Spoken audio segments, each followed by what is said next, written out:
Hello, this is Unknown Void Cat, and welcome back to another video of, I don't even know, just randomly drawn, another video of randomly drawing random things I don't even know. Just drawing random, just drawing completely random things as I'm talking. Last video that I did this was, my first video doing it, and honestly, this wasn't even, had zero plan of making this at all a series. It was actually just like a random, as I said in that video, if you watched it, which, let's be honest, you probably didn't watch it unless it's like 20 years of, unless it's like 5 years in the future and like somehow that those videos are like going super popular and have a bunch of views. But currently, in the time of this video's making, you probably didn't watch it because that video has a good old 2 views. And I'm pretty sure one of those views is literally just me clicking on the video.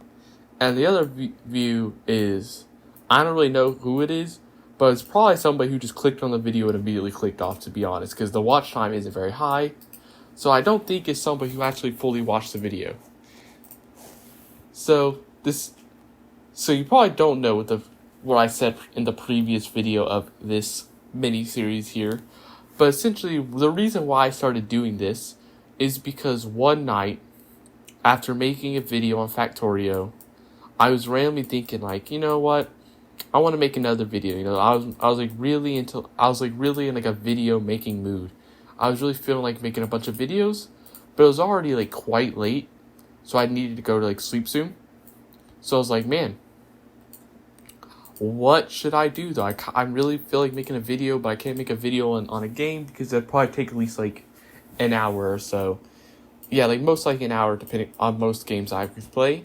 So I was like, what else can I do? And then I randomly was like, why don't I just draw random stuff? Ain't gonna do very good for views, but it should just be fun because the thing is I just want to make a video. And it's not like it hurts to make it. So I decided to just make a random video where I'm just talking about just random junk while I draw random stuff. Like maybe a cat. Like my unknown void cat. Okay, I messed that part up. Obviously, it's not going to be amazing drawing because, one, I'm doing it on like a computer, dude. So, like, I can barely draw with like drawing using my hands and stuff. So I'm definitely not going to draw using my mouse or something. Like, it's definitely not going to go good. So, drawing on a computer just ain't gonna be it. And two, my drawing skill ain't exactly like crazy in the first place. If you look at it, like if you were to look at some of the videos where I've tried to draw stuff, it's definitely it's definitely interesting, to say the least. Also, if you watched my last video in this series, and you'll remember that I said that I'm quite literally somebody who's gotten a 70 in an art class. And not like no professional, like, I don't know, like some kind of like college, like super professional art class or something. It's not like some super professional, class or something. No, this wasn't even a high school, like, art class. This was an art class in middle school. This was a middle school art class that I got a 70 in, which was pretty crazy, dude. It was pretty crazy I got 70, especially considering like the artwork that it was for wasn't even like it wasn't no masterpiece. Like, it ain't gonna be no like Mona Lisa. It ain't gonna be like no amazing like Mona Lisa or something, dude. So it was a masterpiece, but it wasn't like bad. It wasn't like horrible, especially considering like I rarely do art. I'm not one of those super art persons who like do art every single day. Like the kind of people that you like see in like the back of like the art classroom. Like there's so much art, dude. Like they can't even just draw on paper anymore. They gotta like turn their own body into artwork, and you just see them drawing random stuff with pins on their body. Their arm is more ink than it is human skin, because they just like be drawing on their arms with pins the whole day. And so like I'm not that kind of person. So I was obviously expecting like my portrait, because that was what the assignment was on. It was like making a portrait. I already knew it wasn't gonna be nothing like a crazy thing, but But I thought it was like decent enough for like a middle school art class. Like I wasn't thinking the teacher would give me a 70 because like, bro, give me a break, dude. It's a middle school art class. But she did. And then, that was my art moment. That I think that's the moment that led me to like not be doing art as much. That's when like my art motivation went big down, dude. It went huge down. The art motivation stocks went crazy down, dude. They completely plummeted, dude. Like the minute I started getting 70s in a random middle school art class, I was like, oh, dude. You trying to tell me my art is so bad, dude, that I got a 70? And so like that kind of got me out of art for a bit, dude. I was like, oh my god. Especially art in classes. Like I still like doing art myself somewhat sometimes. But like doing art is like in an actual proper class is definitely a thing of like, not for me no more. So I stopped doing art very much. But I'd still do it like on occasion, just randomly if I have the passion for it. Like if I randomly just get inspired one day, middle of the night, I'm listening to this music, I'm like, man, I kind of feel like doing art. I'll still do it, just very rarely. But like I was looking at YouTube because I watch YouTube videos. Obviously, that's the thing that inspired me to do YouTube is watching other YouTubers. And so I looked at like how various YouTube channels obviously have like, some of them will have like their own artwork or whatever used in the thumbnail. I don't know, they'll draw themselves in the thumbnail. And so I was thinking like, what if I were to do something the same? Like, what if I were to draw like my unknown void cat, like my unknown void cat. And so I thought it'd be really cool to make like custom stuff for my thumbnails. The only problem with it is I realized like, man, how am I supposed to do that when I don't even know how to draw a basic cat, dude? Like, this is what my cat looks like. Like, I can do I can do a little bit better than this, because I have done better than this, because I've drawn the unknown void cat in like one of my thumbnails before, so it's a little better than this, but not crazy better. Like, obviously, this is gonna be a little, considering I'm just drawing this real quick. But even if I'm drawing this real quick, this kind of demonstrates that, like, my art skill, is probably, like, level 1. It's like a level 1 art skill, dude. I'm not the level 20 boss, dude, at art. I am the level 1 rookie. And so I was thinking, like, it would be cool to get better at art. And so what's, like, one nice way to get better art? What if I practice drawing art for a YouTube video? And so I thought, like, man, that'd be a really fun idea, be a quick little thing to do.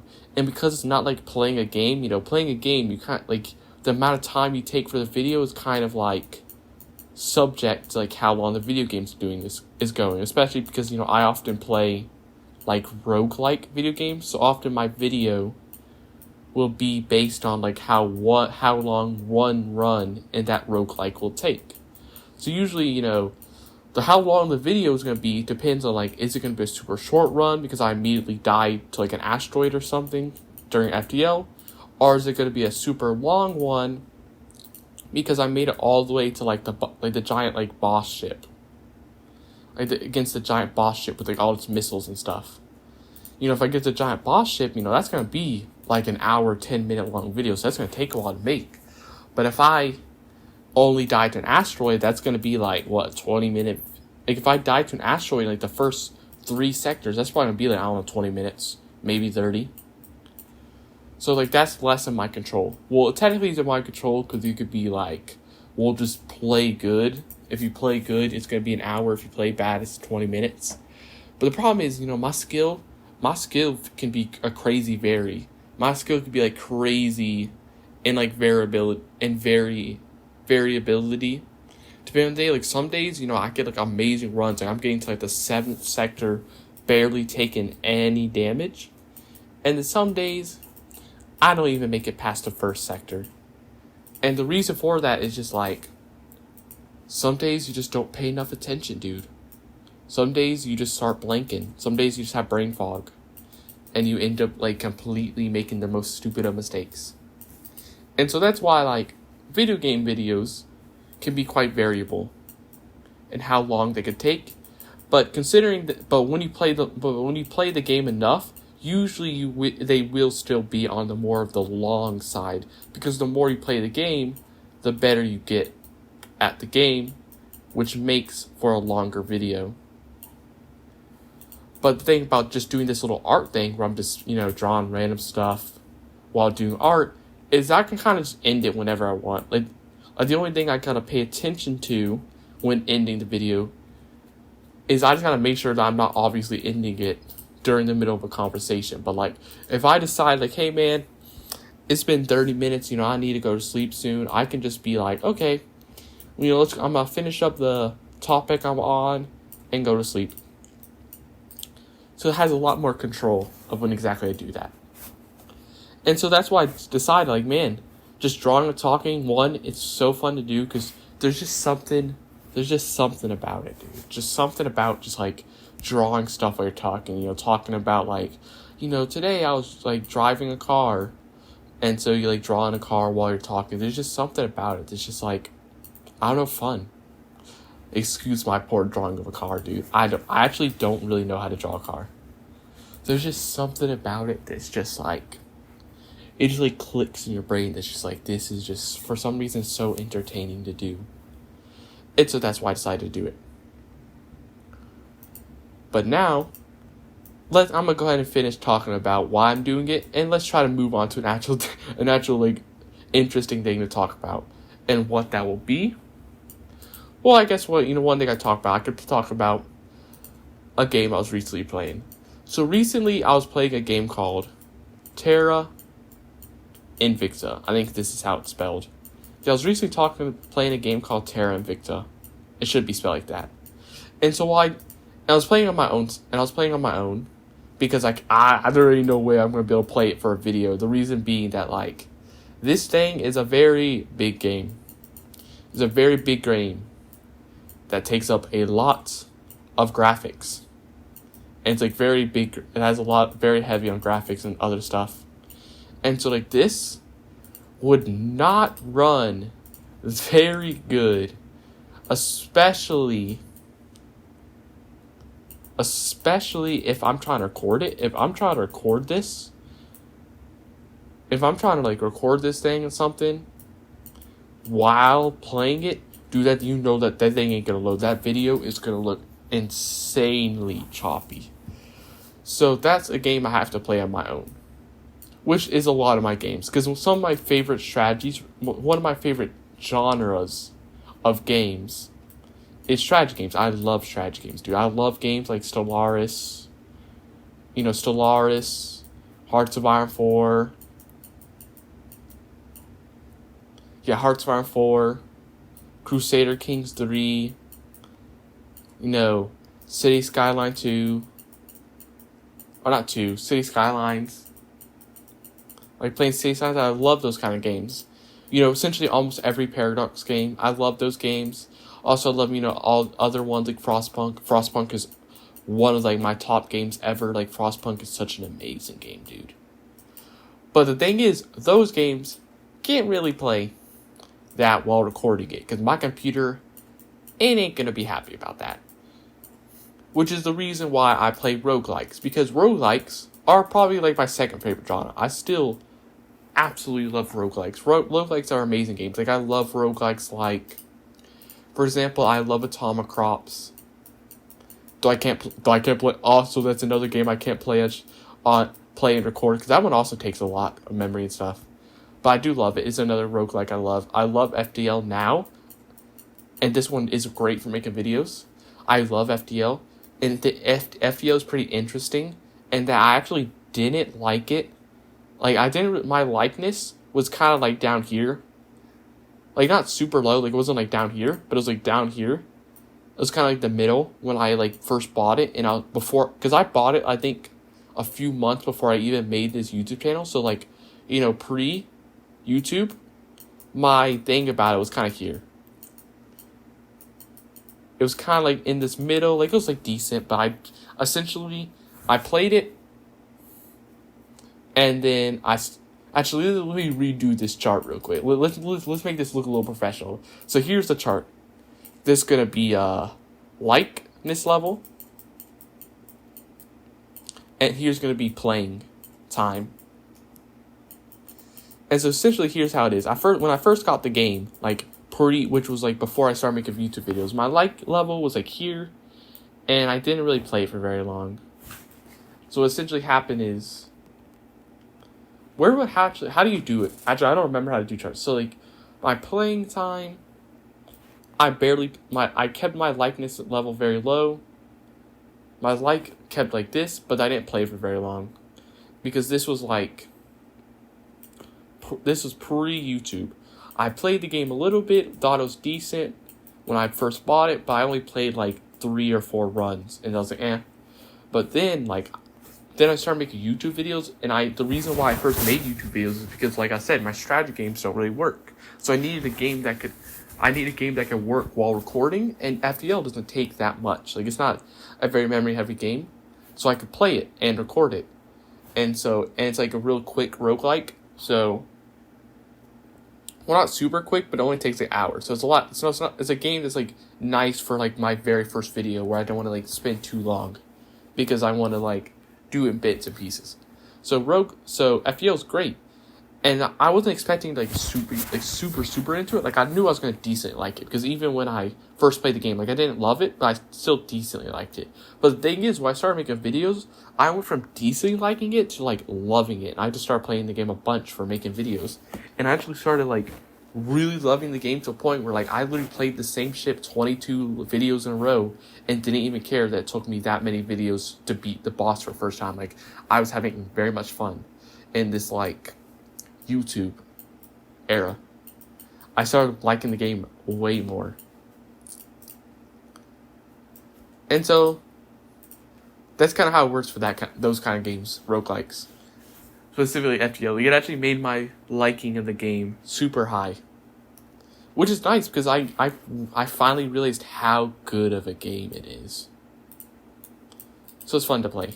But getting back to Terra Victa, I don't even know what led me to stop talking about Terra Victa. Oh yeah, I was talking about the memory thing. Yeah, but talking about Terra Victa, it's a game that I play on my own, and it's an amazing game. I love the game. There's just something about it so fun.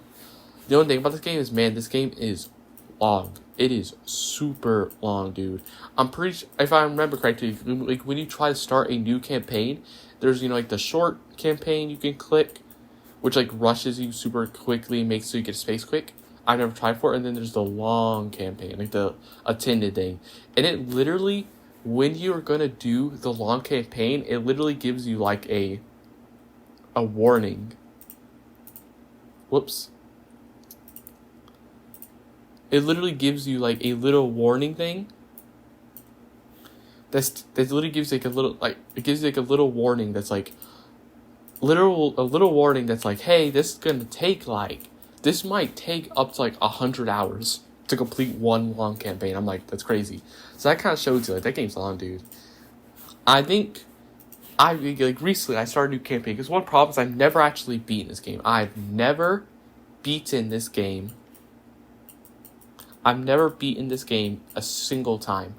Because what happens is I'll play a campaign. Like, when I first started the game, I didn't know how to play it very much. So what I'll do is I'll play a campaign. I'll get like a decent amount of hours in. I'll get to like sending my first colony to like the moon. Like, sending my very first colony to the moon. And sometimes I'd also like send my very first colony to Mars. But I never actually make mines on them. I just like end up restarting, because I'm like, okay, this run is going kind of bad. I'm really behind the AIs. But I just realized these really important stuff, so I wanted to restart do a new campaign with my newfound knowledge. So I ended up like doing this like 3 times before I did like a true campaign where I actually like started getting super far. And so like this time I got to the moon. I built a base on it. I built a little base, and then I actually was able to make a mine this time. So I made like a little mine on the place, and I started getting resources, and then also I went and made a base on Mars. I made a little base on Mars. And then I used the resources from my mines that I got from the resource I got from my mine to be able to more cheaply make my first mine on Mars. And then you obviously, because now you have a bunch of resources, because the moon gives you really bad resources. It gives you barely any resources. In fact, when it comes to certain resources, I think what is it, fissile, when it comes to fissiles and water, it's actually in the negatives. The only positive resource you really get from the moon in good amount is not water. Water is really bad. It just gives you a lot of metals. And the good thing about getting metals is even though you're not getting water, you're just getting metals. Just having metals makes building stuff in space so much cheaper. Because to build stuff in space without having space resources, you have to spend boost. You have to spend boost to boost stuff from Earth. To boost things from Earth to the space, you have to use boost. But if you can cover at least 10% of the costs with actual space resources metals, even if you don't have the water and stuff and you still have to use boost, as long as you cover a piece of the price using the metals you got from the moon, it's gonna cut the boost cost in a third or even half, depending on how many resources you got. If you have if you got a good place that's making both metals and maybe what's it called? Yeah, if you have something that's making fissiles, nuclear stuff. Oh, also when I was saying the moon doesn't make fissiles, I was saying the wrong thing. What it doesn't make is actually volatiles. I sometimes get fissiles and volatiles confused. Volatiles I think is the red resources that are stuff to boost, and the fissiles are radioactive. No, so moon you can get metals, fissiles, and a very small amount of rare metals. So even if you don't have too much and you don't have any water and volatiles from the moon, as long as you have these fissiles, metals, and rare metals, you can half the amount of cost that is needed to get a mine on Mars. Because getting a base on Mars is expensive when it comes to boost, but not that expensive. The problem is building your first mine on Mars, because you need to build your first mine on Mars to start getting all 4 of the space resources. And then after that, you no longer have to use boost as much because you have resources already in space using the Mars mines. But to make your very first mine on Mars, you need to use a lot of boost. So you want to try to you want to reduce how much boost you have as much as you can. Because without it, you might have to spend 100 boost. Which, maybe 100 or maybe 80 boost. I can't remember. And that's really bad considering you're probably making I think depending if the early game when you get to Mars, you haven't gotten that many boost countries with a lot of boost made yet, you're probably getting maybe 1 boost a month.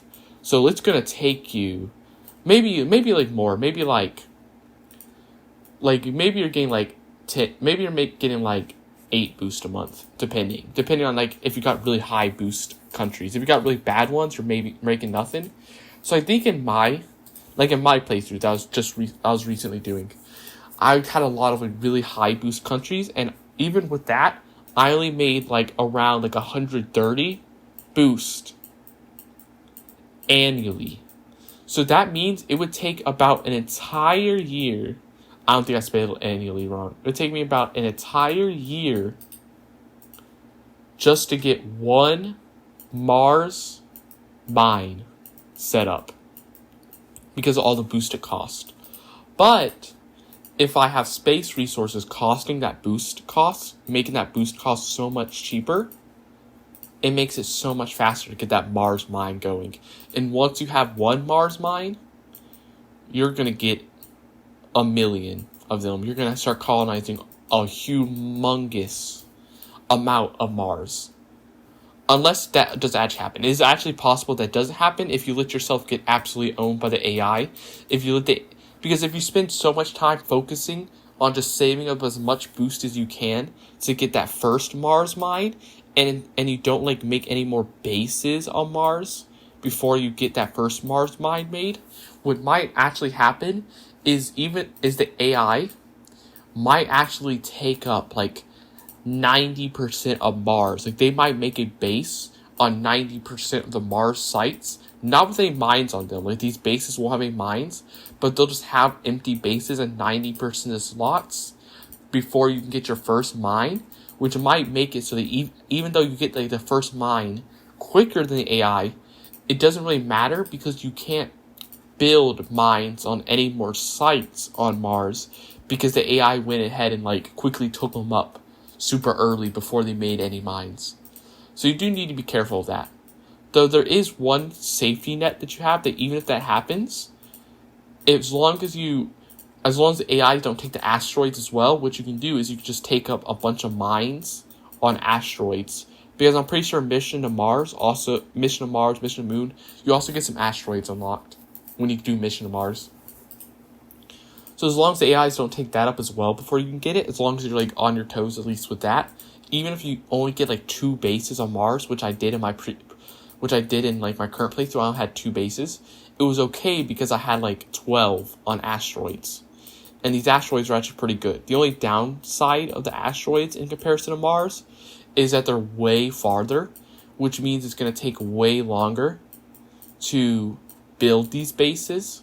You're going to have to like take way longer for the habitat to get shipped from like Earth all the way to like the little asteroid.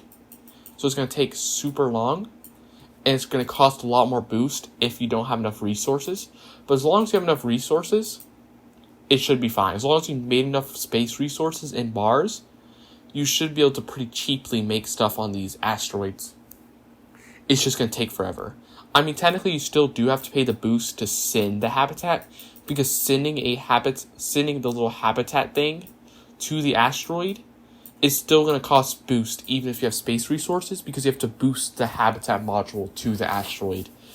And the only way to not pay boost to send habitats is if you have a construction module on if you have like a little construction module in the same little planet. But the problem is, because this is a independent asteroid, not a huge planet, you're obviously not going to have like a construction module already on the planet to make other habitats. You're going to have to send that habitat from Earth, which is going to cost you boost. But the thing is, sending habitat modules cost way less boost than it costs way less than like building a mine. Building a mine and building buildings super far, that's what costs you a lot of boost. And that's the thing you need to get rid of. So it doesn't really matter if you're spending boost sending habitats everywhere. It only matters if you spend boost building mines. But you can easily not spend boost building mines as long as you get those space resources. That's all that matters. But getting back to what I was talking about, like my third playthrough. So like my third playthrough was my first real playthrough. So I got Mars, I got the moon, and this one I actually, because the playthrough I'm talking about, my most recent playthrough, isn't actually my third playthrough. I actually ended up abandoning it. I'll tell you why in a second. So this one I actually didn't make any bases on asteroids really, except for like one. The AIs actually took like 99% of them, which is kind of bad because they had like dozens and dozens of bases because they took all the asteroids. It was really bad. But the thing is, even though that happened, I was lucky enough that I got like 90% of Mars, because of what I did, and this is the reason that kind of led to me kind of like abandoning this third playthrough, is that essentially what happened is I actually like super antagonized. Is this how you spell antagonized? Yeah, it's spelled like this. I super antagonized all the AI factions. All of them. By essentially what I do is I later-ish in the game, like not super later, I made like a spaceship. I'm not like spaceship. I made a spaceship that had like a marine barracks on it. A little like marine barracks. I don't know how to draw that. I had a space station that had like a little marine barrack on it. And what I did is I used that spaceship, and I'd essentially just go to Mars with it. And I used it to take over literally every single base that was on Mars. Literally every single base that was on Mars, I would go steal it from all the AIs. Like literally, the AIs didn't have a single base on Mars. And some of them I couldn't even use because like the thing about the game is that you have a max amount of mines before you start like it starts costing you a bunch of mission control.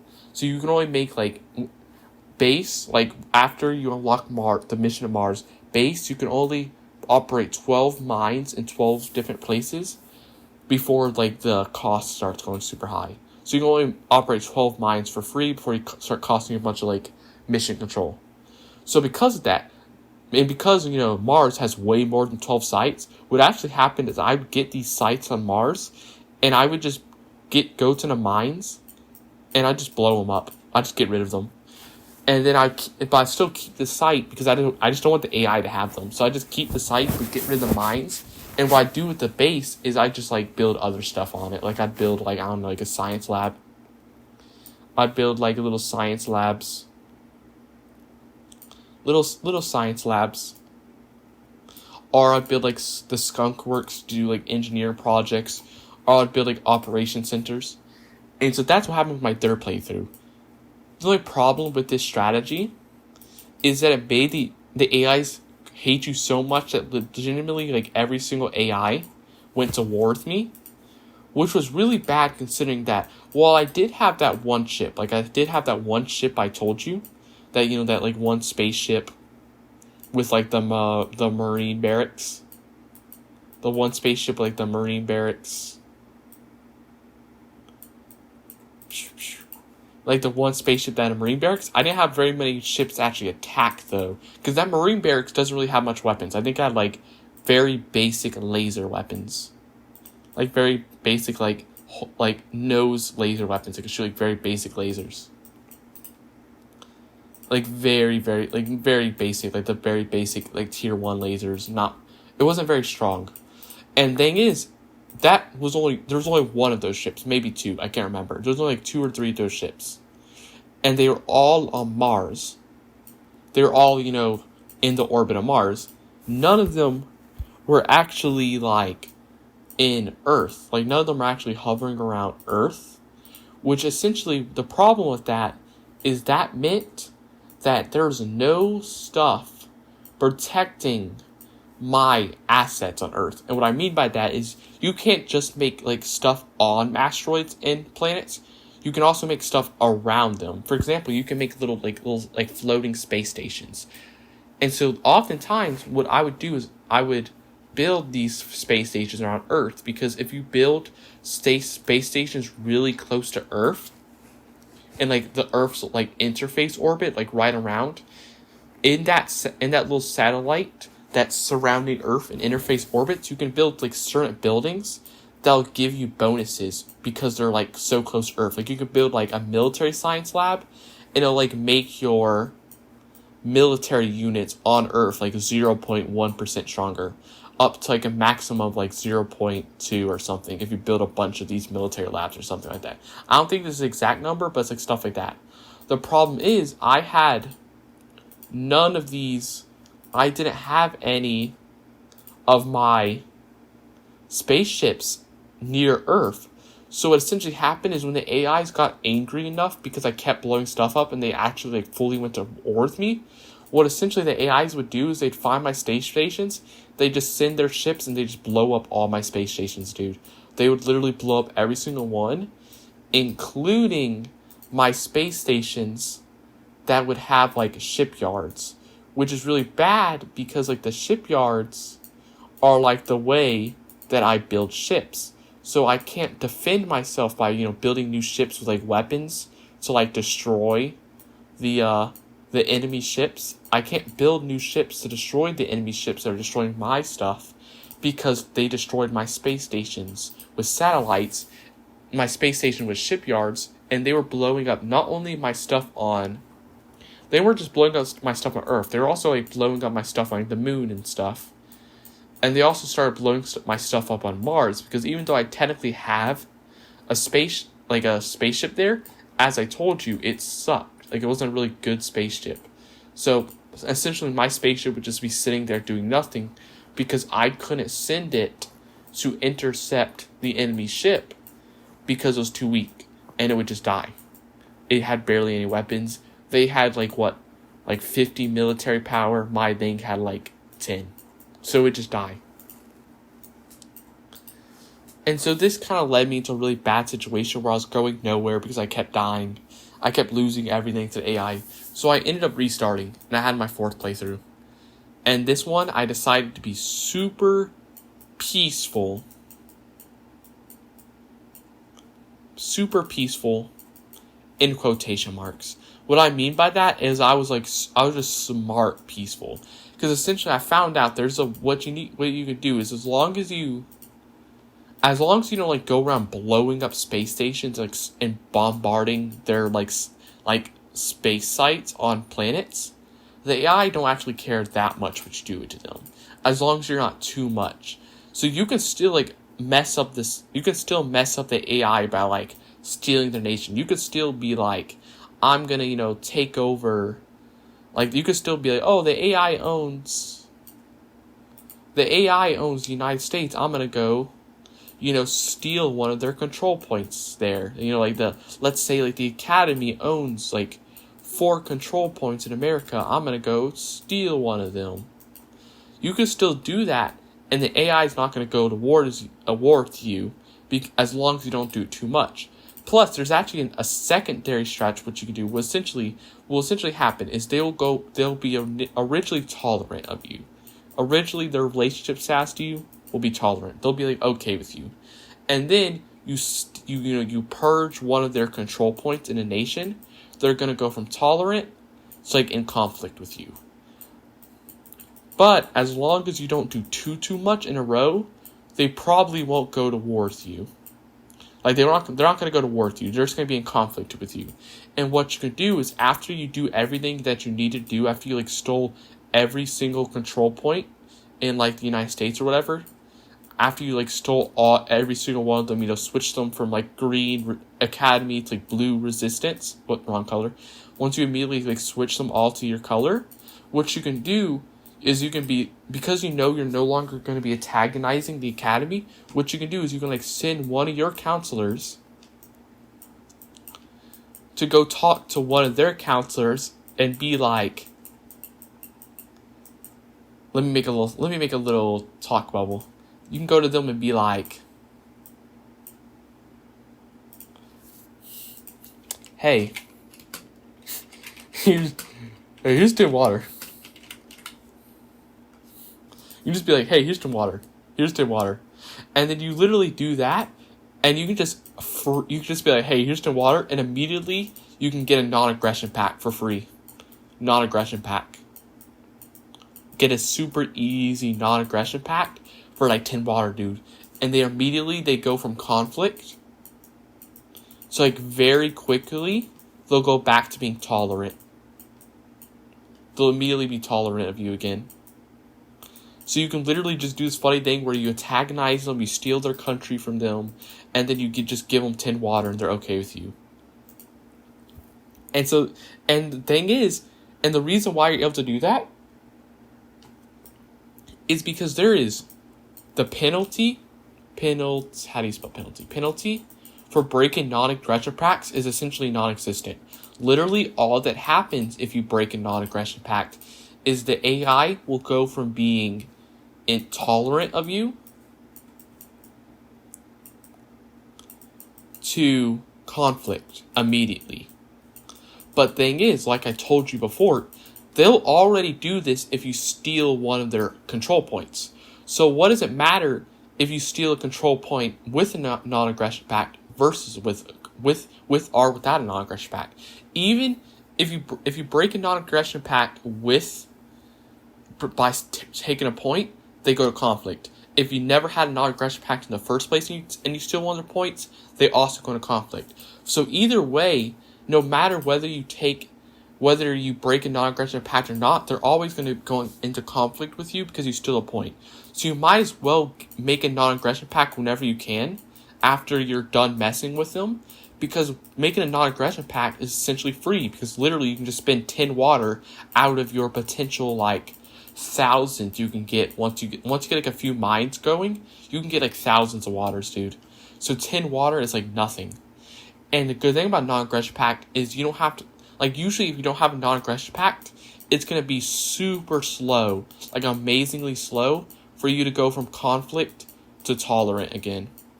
Because whenever you make a non-aggression pact, you're automatically at the same time making a deal to improve relationships at the same time as making a non-aggression pact. So making a non-aggression pact, you make it so much quicker to improve relationships for only 10 water.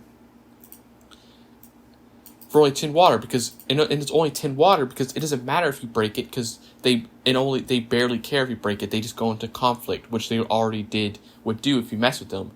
And the good thing about them being taught, and you want them to be in a non-aggression pact if you're not attacking them, because if they're non-aggression pact, you don't gotta worry about them doing crazy things. What I mean by that, if they're in a non-aggression pact, they'll still mess with you by like raising their own public opinion in your countries. Like for example, like let's say you have a non-aggression pact with like the academy, they're still gonna like they'll still send their counselors to do like public campaigns in your territories, and they'll still like campaign. They'll still like take the public opinion bar and like bring it from like 90% you to like a portion to like 30, like 90% you to like 70%. They'll still take portions of your public opinion, because that doesn't really matter for non-aggression pacts.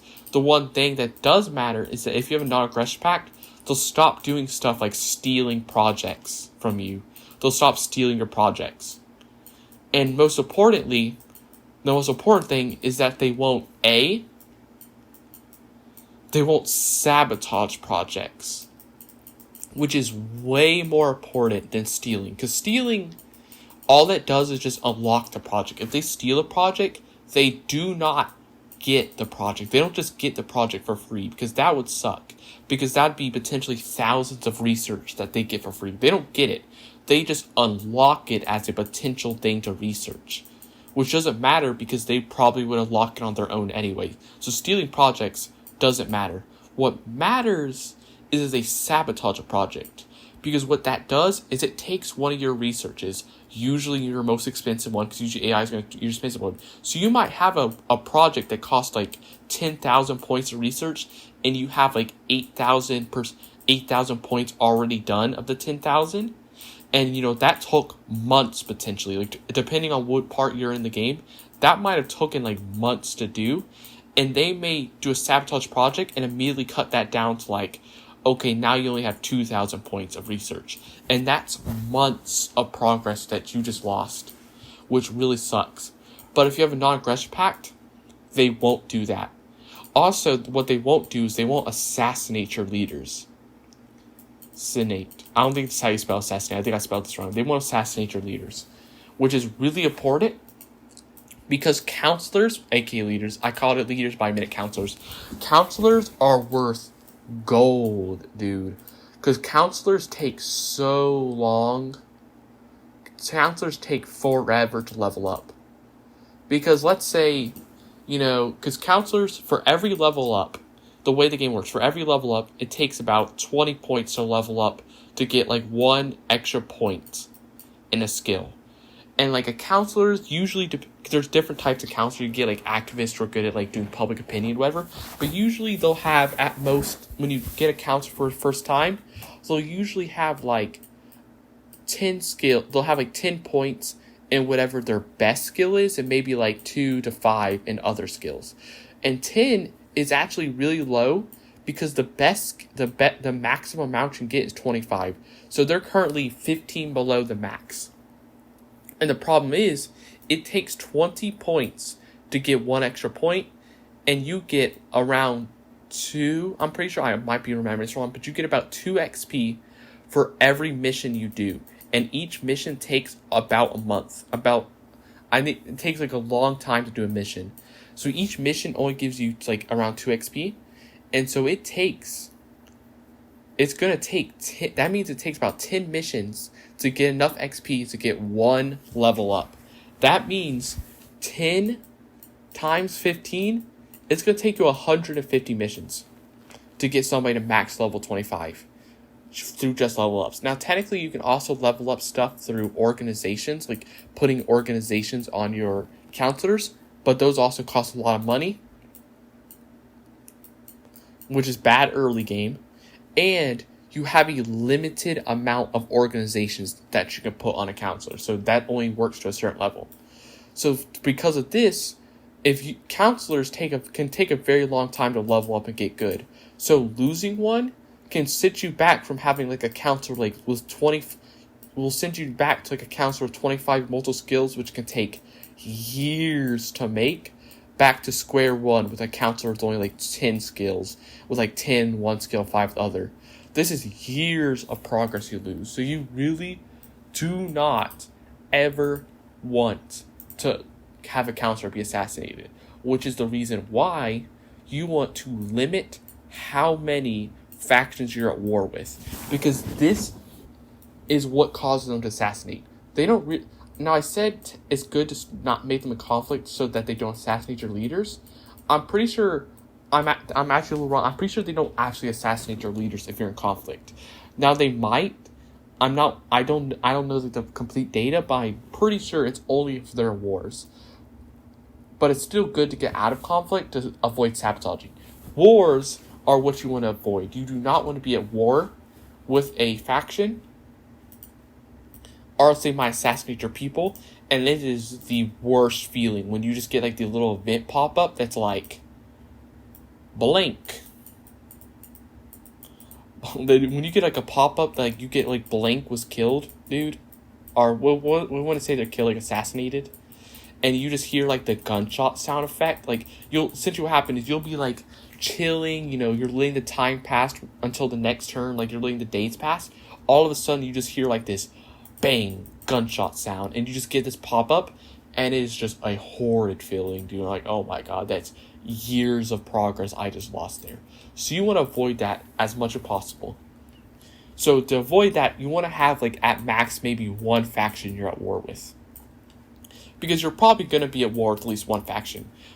Because the reason why is because certain factions will hate each other more than others. By that I mean the Resistance, which is like the base faction, is the only faction I played because I've not beaten the game yet. It's like the basic faction. The Resistance is like kind of okay with Humanity First because they both want to defeat the aliens. And they're like okay with the Academy. They're okay with like most factions. The factions that hate the Resistance, though, is the Servants because they serve aliens. And the Protectorate because they're little cowards who want to give up to the aliens. The Protectorates, or whatever, how you spell it. So what I mean by like you're probably going to be at war with at least one faction is like the Academy, Humanity First Initiative, whatever. They're very easy to pay off. You give them like that tin water, and they'll get a non-aggression pact, and they're super chill with you. The problem with these guys is the Servants refuse to make deals. If you try to make a deal with them, they'll say you can't stop the rival. They'll scream at your face, and they won't ever do a deal with you. So if you ever make them go to war with you, if you're like in a super conflict with them, you're about to go with war with them, and you want to like bring them back to tolerant, you can't because they won't make a deal with you. And the Protectorates, while they will technically make you a deal, they super overcharge you, dude. They super upcharge you compared to other factions. You literally can give them tens of thousands of dollars, dudes. You give them like tens of thousands of dollars, and they'll be like, you're going to need to give me just a little more than that. Just a little more than that if I'm going to give you a non-aggression pact, dude. They will ask for your kidneys, they'll ask for your arm and a leg, dude, if you want to get a non-aggression pact with them. So because of that, you can't do the strategy of, go to conflict, and then after you go to conflict with an AI because you stole one of their countries, immediately do a non-aggression pact. You cannot do this with the Protectorates because they charge too much. So this means you may likely go to war eventually with them, like I am in my current playthrough. You'll eventually go to war with them because eventually you'll accumulate too many like misdeeds. Eventually you take over too many of their countries, and they get a little angry, and they'll go to war with you. And you can never bring them out of war because they charge too much. So that's why, because you're probably going to go to war with them, you should avoid going to war with too many factions at once because you don't want to be getting dogpiled. So you want to do is go to war with like the Protectorate because you're going to, but avoid going to war with the others so you're not getting like attacked from multiple sides at once. You know, only deal with one front at a time. You don't want to be getting attacked from multiple angles, dude. You don't want to be, you know, getting attacked on multiple fronts.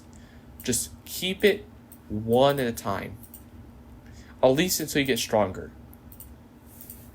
Because the good thing about having only one country, I mean not one country, only one faction hating you, is you can more easily avoid being assassinated, because what you can do is just be very careful whenever you go to that specific faction's like controlled countries. Just make sure that whenever you go to a country that's controlled by that specific faction, just make sure you don't have like the little pop-up that's saying like you're discovered by like that specific faction. Like make sure you don't have like the little emblem of that faction on your counselor telling you like, hey, that faction has detected your counselor. Like if that happens, make sure to like put your people in hiding for a little bit to get rid of it. Or just make sure you don't spend too long in a country controlled by a faction that's at war with you, because that may give them time to like investigate your counselors and like get an assassination going. Also, the other thing you can do is just make sure that the security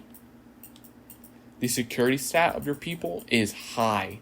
Especially, like, you don't want to spend too much points on it because it's like points you're not spending on other stuff that can help you with other missions. But make sure they're decently high if you're going to be going into a place that is controlled by like a faction that wants to assassinate you. So just be careful about that. But anyway, this is going to be the end of the video. If you like this video, like, comment, subscribe, and bye.